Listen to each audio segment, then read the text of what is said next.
అసలు పరామర్శ చేయడానికి నిజంగా నీకు చిత్తశుద్ధి ఉంటే హాస్పిటల్లో ఇబ్బంది వాళ్ళ సిస్టర్ ఉంది, వాళ్ళ సిస్టర్ని పరామర్శించడానికి అతనికి కనీసం టైం ఉండదు. నిందితుడు కాకుండా నిందితుడిని పరామర్శం చేయడానికి ఈరోజు వస్తున్నాడు. అంటే ఈ విషయం ఏంటంటే కేవలం ఇది ఒక వక్ర బుద్ధి, ఇది కేవలం ఒక డైవర్షన్ పాలిటిక్స్ చేయడానికి. నిజంగా సిద్దిర్ అప్పలరాజు కుటుంబాన్ని, సిద్దిర్ అప్పలరాజుని ఆ ములాఖాతులో నిజంగా కలవాలి అనుకుంటే కనుక ఇన్ టైంలో వెళ్ళాలి కదండి, ఇన్ టైంలో వెళ్ళాలి కదా. 4:30 అతనికి యాక్చువల్గా ఇచ్చిన టైం 2 to 3, అతనికి యాక్చువల్గా ఇచ్చిన టైం 2 to 3 అయినా కూడా 4:30 వరకు జైలు ఇన్స్ట్రక్షన్స్ ప్రకారం 4:30 వరకు అలౌ చేస్తారు. అయినా కూడా ఆ టైంలో కూడా వెళ్ళా 5 o'clock వరకు వెళ్ళా. 5:30కి బ్యారక్స్ అన్ని క్లోజ్ అవుతాయని తెలియదా ఆయనకి? ఏ జైల్లోనైనా నామ్స్ ప్రకారం 5:30కి బ్యారక్స్ అన్ని క్లోజ్ అవుతాయి కదా, ఆ మాత్రం తెలియదా? అంటే ఏంటి, అక్కడ మళ్ళీ తిరిగి గవర్నమెంట్ని బ్లేమ్ చేసేదానికి ఒక పన్నున ఒక కుట్ర. అంటే ఓవరాల్గా మీరు ఒక ఫస్ట్ స్టార్టింగ్ ఎపిసోడ్ నుంచి ఇప్పటి వరకు కూడా మనం చూసుకుంటే అతనే హిట్ అండ్ రన్ వెళ్ళిపోయింది. తర్వాత ఆ నిందితుడు ఎవరైతే ఉన్నారో వాళ్ళ అబ్బాయి యాక్సిడెంటే చేశాడు, నువ్వు అన్నట్టు యాక్సిడెంటే చేసినప్పుడు అది తప్పు కాబట్టి పోలీసులకు లొంగిపోవచ్చు కదా. తర్వాత ఏం జరగాలని జరుగుతుంది కదా. అలా కాకుండా ఎందుకు నిందితులను మార్చాలని ప్రయత్నం చేసావు కాబట్టి ఈరోజు కేసు అయింది. అతన్ని రిమాండ్కి పంపించారు. అదే సేమ్ టైం సిద్దిర్ అప్పలరాజుని కూడా రిమాండ్కి పంపించారు. ఏంటి నేను చెప్తున్నా, అందరూ కష్టపడి చదివిన వాళ్ళే. సిద్దిర్ అప్పలరాజు ఒక్కడే కష్టపడి డాక్టర్ అవ్వలే, డాక్టర్ సుధాకర్ గారు కూడా అంతే కష్టపడి చదువుకొని డాక్టర్ పొజిషన్లో ఉండి మీ చేత అనకూడదు కానీ చంపించబడ్డారు అని నేను చెప్తా. ఎందుకంటే ఆ రోజు అదే డాక్టర్ బాగా చదువుకొని బయటకు వచ్చిన డాక్టర్ కేవలం మాస్క్ అడిగిన పాపానికి నడి రోడ్డు మీద చొక్కా ఇప్పి కొట్టిన సందర్భం కూడా గుర్తు చేసుకోవాలి జగన్మోహన్ రెడ్డి. అతని చావుకు కారణమైన వైఎస్ఆర్సీపీ నాయకులందరూ కూడా గుర్తు చేసుకోవాలి. ఈరోజు సిద్దిర్ అప్పలరాజు గురించి మీరు అంత కన్సర్న్ తీసుకుంటున్నారు. అఫ్కోర్స్ మీ నాయకుడు మీరు కన్సర్న్ తీసుకోవచ్చు, కానీ ఈరోజు నేను ఒకటే చెప్తున్నా, ఒక మహిళా ఎస్ఐ మీద మీరు ప్రవర్తించిన తీరు నిజంగా జగన్మోహన్ రెడ్డికి చిత్తశుద్ధి ఉంటే ఆ నాయకుడి మీద చర్యలు తీసుకుంటాడా? ఆ నాయకుడి గురించి ఏమైనా మాట్లాడతాడా? ఈరోజు మేము మాత్రం ఊరుకోం. ఎందుకంటే ఆడబిడ్డ మీద మామూలుగా ఉన్న ఏ ఆడబిడ్డ మీదైనా అఘాయిత్యం చేస్తేనే ఎట్టి పరిస్థితుల్లోనే ఊరుకోమని మా సీఎం గారు చాలా క్లియర్ డైరెక్షన్స్ ఇచ్చారు. సో ఎట్టి పరిస్థితుల్లోనే చర్యలు తీసుకుంటాం. అసలు పరామర్శ చేయడానికి నిజంగా నీకు చిత్తశుద్ధి ఉంటే హాస్పిటల్లో ఇబ్బంది వాళ్ళ సిస్టర్ ఉంది, వాళ్ళ సిస్టర్ని పరామర్శించడానికి అతనికి కనీసం టైం ఉండదు. నిందితుడు కాకుండా నిందితుడిని పరామర్శం చేయడానికి ఈరోజు వస్తున్నాడు. అంటే ఈ విషయం ఏంటంటే కేవలం ఇది ఒక వక్ర బుద్ధి, ఇది కేవలం ఒక డైవర్షన్ పాలిటిక్స్ చేయడానికి.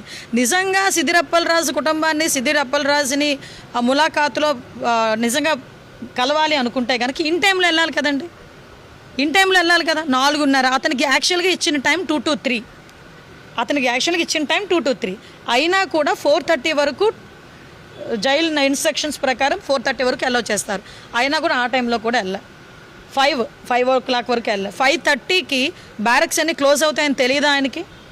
ఏ జైల్లోనైనా నామ్స్ ప్రకారం 5:30కి బ్యారక్స్ అన్ని క్లోజ్ అవుతాయి కదా, ఆ మాత్రం తెలియదా? అంటే ఏంటి, అక్కడ మళ్ళీ తిరిగి గవర్నమెంట్ని బ్లేమ్ చేసేదానికి ఒక పన్నున ఒక కుట్ర. అంటే ఓవరాల్గా మీరు ఒక ఫస్ట్ స్టార్టింగ్ ఎపిసోడ్ నుంచి ఇప్పటి వరకు కూడా మనం చూసుకుంటే అతనే హిట్ అండ్ రన్ వెళ్ళిపోయింది. తర్వాత ఆ నిందితుడు ఎవరైతే ఉన్నారో వాళ్ళ అబ్బాయి యాక్సిడెంటే చేశాడు, నువ్వు అన్నట్టు యాక్సిడెంటే చేసినప్పుడు అది తప్పు కాబట్టి పోలీసులకు లొంగిపోవచ్చు కదా. తర్వాత ఏం జరగాలని జరుగుతుంది కదా. అలా కాకుండా ఎందుకు నిందితులను మార్చాలని ప్రయత్నం చేసావు కాబట్టి ఈరోజు కేసు అయింది. అతన్ని రిమాండ్కి పంపించారు. అదే సేమ్ టైం సిద్దిర్ అప్పలరాజుని కూడా రిమాండ్కి పంపించారు. ఏంటి నేను చెప్తున్నా, అందరూ కష్టపడి చదివిన వాళ్ళే. సిద్దిర్ అప్పలరాజు ఒక్కడే కష్టపడి డాక్టర్ అవ్వలే, డాక్టర్ సుధాకర్ గారు కూడా అంతే కష్టపడి చదువుకొని డాక్టర్ పొజిషన్లో ఉండి మీ చేత అనకూడదు కానీ చంపించబడ్డారు అని నేను చెప్తా. ఎందుకంటే ఆ రోజు అదే డాక్టర్ బాగా చదువుకొని బయటకు వచ్చిన డాక్టర్ కేవలం మాస్క్ అడిగిన పాపానికి నడి రోడ్డు మీద చొక్కా ఇప్పి కొట్టిన సందర్భం కూడా గుర్తు చేసుకోవాలి జగన్మోహన్ రెడ్డి. అతని చావుకు కారణమైన వైఎస్ఆర్సీపీ నాయకులందరూ కూడా గుర్తు చేసుకోవాలి. ఈరోజు సిద్దిర్ అప్పలరాజు గురించి మీరు అంత కన్సర్న్ తీసుకుంటున్నారు. అఫ్కోర్స్ మీ నాయకుడు మీరు కన్సర్న్ తీసుకోవచ్చు, కానీ ఈరోజు నేను ఒకటే చెప్తున్నా, ఒక మహిళా ఎస్ఐ మీద మీరు ప్రవర్తించిన తీరు నిజంగా జగన్మోహన్ రెడ్డికి చిత్తశుద్ధి ఉంటే ఆ నాయకుడి మీద చర్యలు తీసుకుంటాడా? ఆ నాయకుడి గురించి ఏమైనా మాట్లాడతాడా? ఈరోజు మేము మాత్రం ఊరుకోం. ఎందుకంటే ఆడబిడ్డ మీద మామూలుగా ఉన్న ఏ ఆడబిడ్డ మీదైనా అఘాయిత్యం చేస్తేనే ఎట్టి పరిస్థితుల్లోనే ఊరుకోమని మా సీఎం గారు చాలా క్లియర్ డైరెక్షన్స్ ఇచ్చారు. సో ఎట్టి పరిస్థితుల్లోనే చర్యలు తీసుకుంటాం. అసలు పరామర్శ చేయడానికి నిజంగా నీకు చిత్తశుద్ధి ఉంటే హాస్పిటల్లో ఇబ్బంది వాళ్ళ సిస్టర్ ఉంది, వాళ్ళ సిస్టర్ని పరామర్శించడానికి అతనికి కనీసం టైం ఉండదు. నిందితుడు కాకుండా నిందితుడిని పరామర్శం చేయడానికి ఈరోజు వస్తున్నాడు. అంటే ఈ విషయం ఏంటంటే కేవలం ఇది ఒక వక్ర బుద్ధి, ఇది కేవలం ఒక డైవర్షన్ పాలిటిక్స్ చేయడానికి.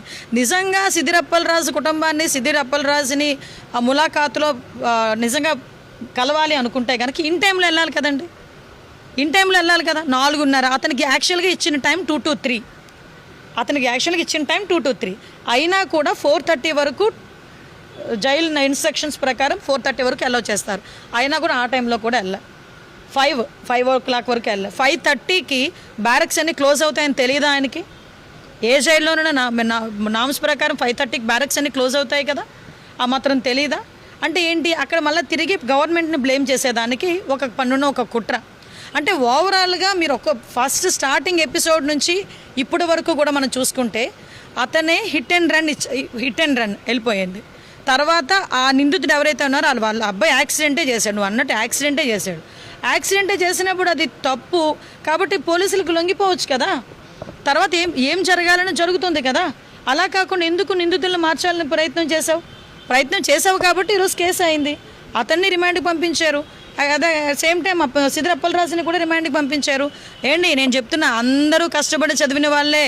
సిద్దిర్ అప్పలరాజు ఒక్కడే కష్టపడి డాక్టర్ అవ్వలే, డాక్టర్ సుధాకర్ గారు కూడా అంతే కష్టపడి చదువుకొని డాక్టర్ పొజిషన్లో ఉండి మీ చేత అనకూడదు కానీ చంపించబడ్డారు అని నేను చెప్తా. ఎందుకంటే ఆ రోజు అదే డాక్టర్ బాగా చదువుకొని బయటకు వచ్చిన డాక్టర్ కేవలం మాస్క్ అడిగిన పాపానికి నడి రోడ్డు మీద చొక్కా ఇప్పి కొట్టిన సందర్భం కూడా గుర్తు చేసుకోవాలి జగన్మోహన్ రెడ్డి. అతను చావుకు కారణమైన వైఎస్ఆర్సీపీ నాయకులందరూ కూడా గుర్తు చేసుకోవాలి. ఈరోజు సిద్దిర్ అప్పలరాజు గురించి మీరు అంత కన్సర్న్ తీసుకుంటున్నారు. అఫ్కోర్స్ మీ నాయకుడు మీరు కన్సర్న్ తీసుకోవచ్చు, కానీ ఈరోజు నేను ఒకటే చెప్తున్నా, ఒక మహిళా ఎస్ఐ మీద మీరు ప్రవర్తించిన తీరు నిజంగా జగన్మోహన్ రెడ్డికి చిత్తశుద్ధి ఉంటే ఆ నాయకుడి మీద చర్యలు తీసుకుంటాడా? ఆ నాయకుడి గురించి ఏమైనా మాట్లాడతాడా? ఈరోజు మేము మాత్రం ఊరుకోం. ఎందుకంటే ఆడబిడ్డ మీద మామూలుగా ఉన్న ఏ ఆడబిడ్డ మీదైనా అఘాయిత్యం చేస్తేనే ఎట్టి పరిస్థితుల్లోనే ఊరుకోమని మా సీఎం గారు చాలా క్లియర్ డైరెక్షన్స్ ఇచ్చారు. సో ఎట్టి పరిస్థితుల్లోనే చర్యలు తీసుకుంటాం.